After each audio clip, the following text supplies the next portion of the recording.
This week's topic is radical abolitionism and the fugitive slave narrative. In the North, there were many ardent abolitionists. One of the main leaders who promoted absolute and uncompromising opposition to slavery was white journalist William Lloyd Garrison. Garrison was the son of a merchant sailing master. He was born in Newburyport, Massachusetts in 1805. In 1807, Congress had passed the Embargo Act, which negatively affected Garrison's father's business, and the family fell on hard times. In 1808, his father just abandoned the family and leaving them to fend for themselves. They had to beg for food, rely on more prosperous families, and William, as a very young child, had to start working to support the family. He sold homemade molasses candy and delivered wood. At the age of 13, he had already gone through various apprenticeships that didn't work out for different reasons, and he began working for the Newburyport Herald as a writer and editor.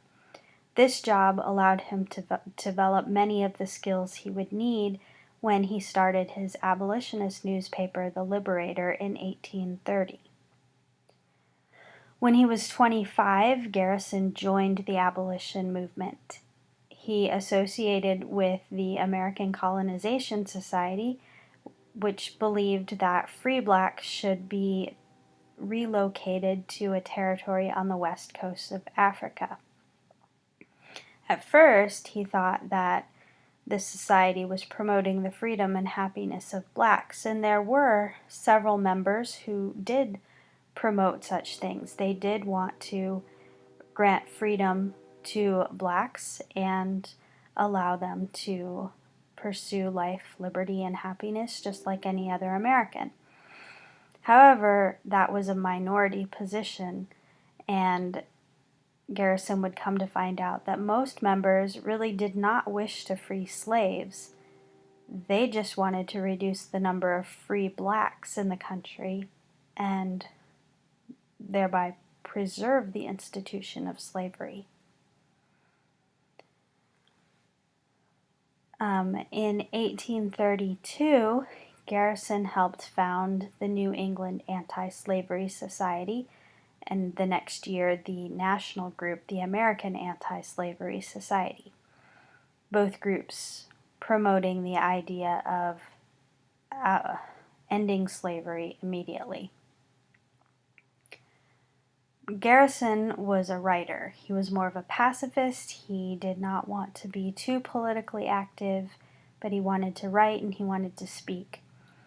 There were many within the movement, however, who wanted more political activism, and they were disappointed in Garrison's position. So by 1840, they had split and founded a rival organization, the American Foreign and Anti-Slavery Society, which was much more politically active. Garrison was an anti-unionist, which means that he advocated for separation of free and slave states. He also was opposed to Texas joining the Union, and he was opposed to the idea that territories should decide for themselves whether to enter the Union as free or slave states. Garrison also saw the Constitution as a pro-slavery document that not only didn't protect blacks, but also prevented them from ever becoming citizens. Free blacks in the North worked for the cause by editing newspapers, holding conventions, circulating petitions, investing in protest actions through their time and their energy. The abolitionist movement sponsored fugitive slave narratives. This particular genre of writing dominated the literary landscape of antebellum Black America from 1830 to the end of slavery. The antebellum slave narrative has been characterized as a black message in a white envelope, meaning that the prefatory material was often written by whites or signed by whites. This attested to the good character and reliability of the narrator and called attention to what the narratives would reveal about the moral abomination of slavery. In essence, the white envelope gave legitimacy to the black narrative so that other whites would accept the narrative as credible and reliable and true. The antebellum slave narrative had a particular structure. It would begin with the former slave's rite of passage from slavery in the South to freedom in the North. First, slavery was described as a condition of extreme physical, intellectual, emotional, and spiritual deprivation. The picture would be one of hell on earth. After that picture was established, the narrator would go on to write about a personal crisis precipitating his or her decision to escape. That could be, for example, the sale of a loved one, or this internal struggle, this dark night of the soul in which hope contends with despair. Finally, impelled by faith in God and commitment to liberty and human dignity comparable to that of the founding fathers and their commitment to liberty and human dignity in founding the Union, they would embark on their arduous quest for freedom that climaxed in arrival in the North. Freedom itself, for many, was signaled by giving themselves a new name and dedicating their future to anti-slavery activism. Transcendentalist clergyman Theodore Parker considered slave narratives America's only indigenous literary form because all the original romance of Americans is in them, not in the white man's novel. He gave the example of Uncle Tom's Cabin by Harriet Beecher Stowe, which relied almost exclusively on Stowe's extensive reading of American Black antebellum slave narratives. And those slave narratives provided much of the material for the novel. In 1845, the slave narrative reached its epitome with Narrative of the Life of Frederick Douglass, an American slave, written by himself. Douglass was a fugitive from Maryland. He spent 4 years giving abolitionist lectures before attempting to write his own narrative.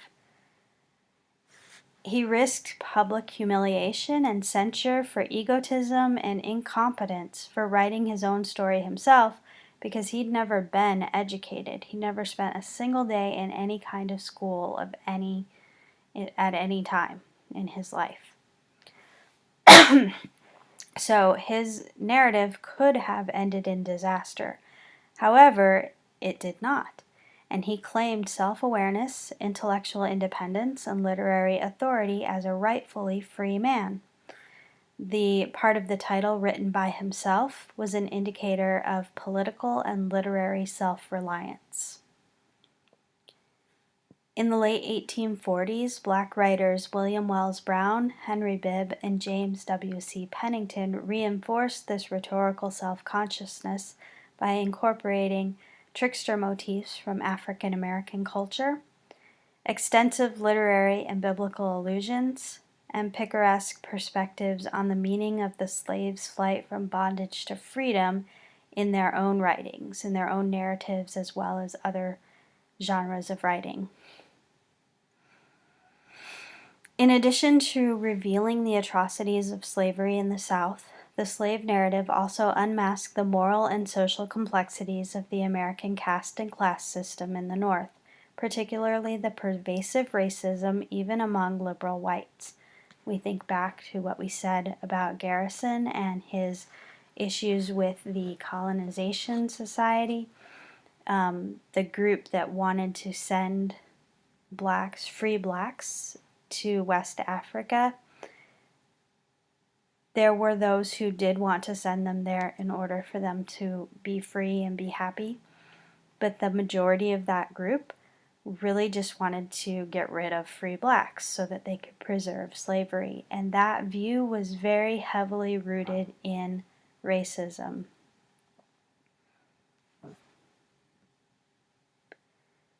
Another aspect of the slave narrative to look at is those narratives written by women. One example of that is Harriet Jacobs, who wrote Incidents in the Life of a Slave Girl. It was published in 1861. In her narrative, Jacobs describes the sexual exploitation that made slavery especially oppressive for black women. She also described how she fought back and gained freedom for herself and 2 children. In doing so, she proved the inadequacy of the victim image pervasively applied to female slaves in narratives written by men. These women were not helpless victims. They fought and they helped themselves. The writings of Harriet Jacobs, Sojourner Truth, and Harriet Tubman offered new models of female self-expression and heroism. And we want to pay attention as we reflect on the readings we've already done and we encounter the readings that are ahead of us. We want to pay attention to the particular experiences of women and how they compare and contrast with those of men.